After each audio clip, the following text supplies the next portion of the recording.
Halo semua, salam sejahtera Malaysia, tuan-tuan dan puan yang saya amat hormati.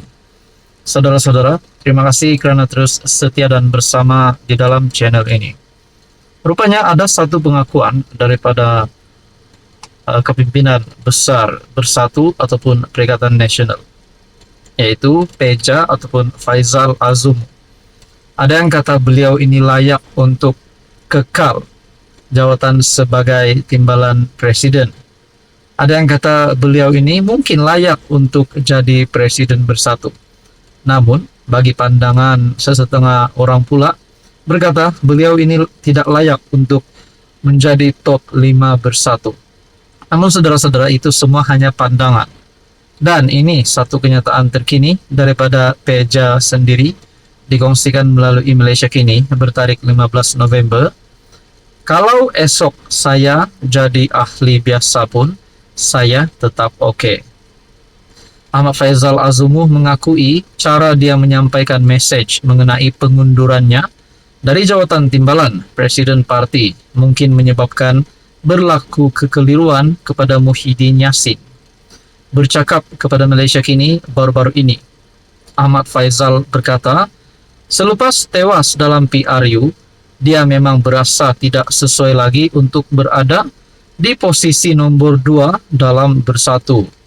Dalam keadaan tiada kerusi yang diwakilinya, sama ada di Dewan Rakyat atau Dewan Negara, memang wajar dia memberikan laluan kepada pemimpin lain sebagai timbalan Muhyiddin. Saya tak tahu, sama ada mungkin Tan Sri Muhyiddin juga salah faham dengan pendirian saya atau tidak. Kerana sejak awal pun berpandangan sebagai timbalan presiden yang tewas dalam pilihan raya umum, amat sesuai kalau peranan saya itu diambil oleh tokoh lain. Ini pendirian saya sejak selepas PRU ke-15 lalu. Tapi mungkinlah cara saya sampaikan itu menyebabkan kekeliruan, sebab saya pernah sebut pada Tan Sri bahawa kalau beliau nak letakkan saya sebagai pemeriksa kira-kira parti sekalipun, saya akan setuju. Tak payah berfikir 2 kali pun, saya akan setuju. Saya pernah katakan macam itu, katanya di Kuala Lumpur pada Selasa. Pada 1 November lalu, Muhyiddin berkata, Ahmad Faizal sempat tidak memahami pelan yang dirangka untuk bersatu selepas berakhirnya PRU lalu. Kata Muhyiddin, dia mencadangkan agar Ahmad Faizal memberi laluan kepada ahli parlimen Larut yang juga ketua pembangkang Hamzah Zainuddin sebagai timbalan. Kata Muhyiddin, pemilihan Hamzah dibuat kerana kedudukan di parlimen serta pengalaman sebagai setiausaha agung parti. Bukan kita nak buat apa, Peja pun tak faham. Dah bincang, dia kata tak apa, saya bersedia berundur dan sebagainya.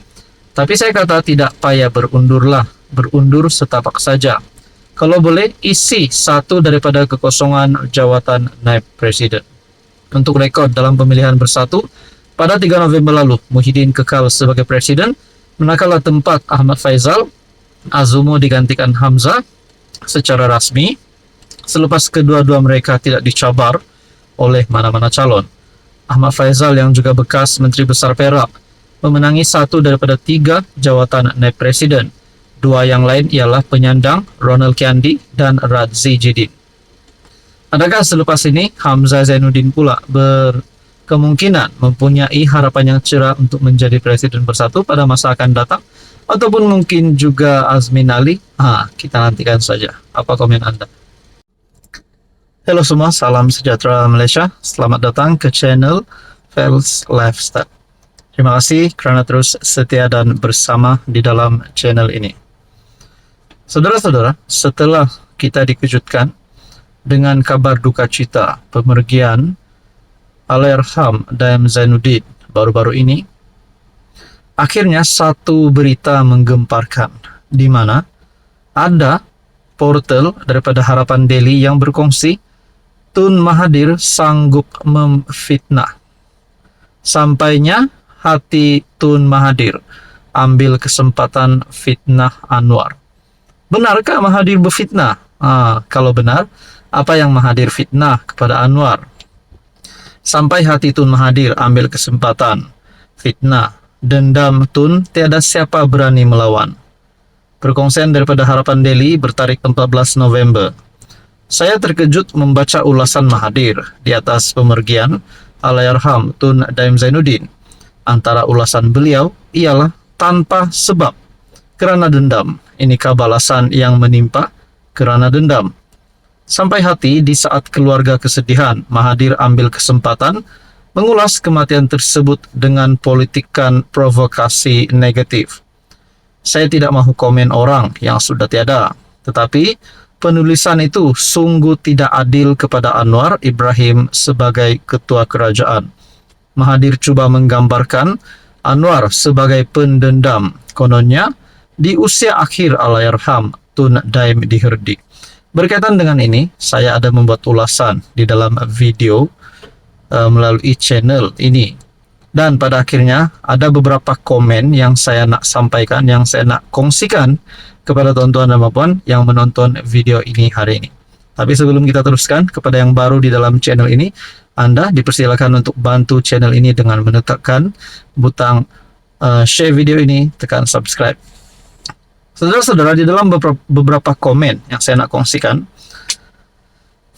hanya baru 1 hari selepas Daim pergi, tak sangka ini pula berlaku kepada Mahathir. Mahathir fitnah Anwar menurut tulisan daripada Harapan Daily sebelum ini. Dan di dalam ruangan komen berkata, hanya tunggu masa pemergian saja. Sudahlah, perbaharuilah iman sebelum berangkat ke dunia baru, menurut salah satu penonton di dalam channel ini. Ada yang kata, jasa tetap dikenang, kesalahan mesti diadili, tak pandang bulu, Tun atau Dato. Dan satu komen yang paling mengejutkan, tidak sepatutnya Tun Mahathir mengeluarkan kata-katanya seperti itu. Semua perbuatan Tun Mahathir sangatlah tidak baik. Kami, rakyat Malaysia, tidak menyangka Tun Mahathir sebusuk itu. Hatinya terhadap seseorang yang menjadi Perdana Menteri. Tun Mahathir memang suka mengganggu. Apa manusia seperti Tun Mahathir? Wang sudah banyak, beratus bilion dengan aset-asetnya, anak-anaknya semua kaya raya. Buat apa nak ganggu orang lain semasa jadi PM? Sudah, cukuplah 2 kali jadi Perdana Menteri. Tun M, syukurlah itu, jangan mengganggu orang lain. Tun M sudah tua, rehatlah. Tidak ada rakyat Malaysia ini hendak pilih Tun Mahathir jadi Perdana Menteri lagi. Rehatlah Tun Mahathir. Bagi saya, tuan-tuan dan puan, ini satu komen yang menunjukkan Mahathir memang perlu rehat. Di saat usia Mahathir yang menghampiri 100 tahun, memang dah tak ada harapan. Tamat riwayat Mahathir, nak tumpaskan Anwar Ibrahim. Walaupun kita boleh cakap di dalam politik ni apa-apa pun boleh berlaku. Tapi kita lihat saja pada PRU15, memang Mahathir kalah teruk. Beliau sendiri kalah dan parti yang diterajuinya pun kalah. Jadi tuan-tuan dan puan, menurut Anda melalui komen ini, apa pula pandangan dan respon Anda? Sekian saja, teruskan bersama di dalam channel ini.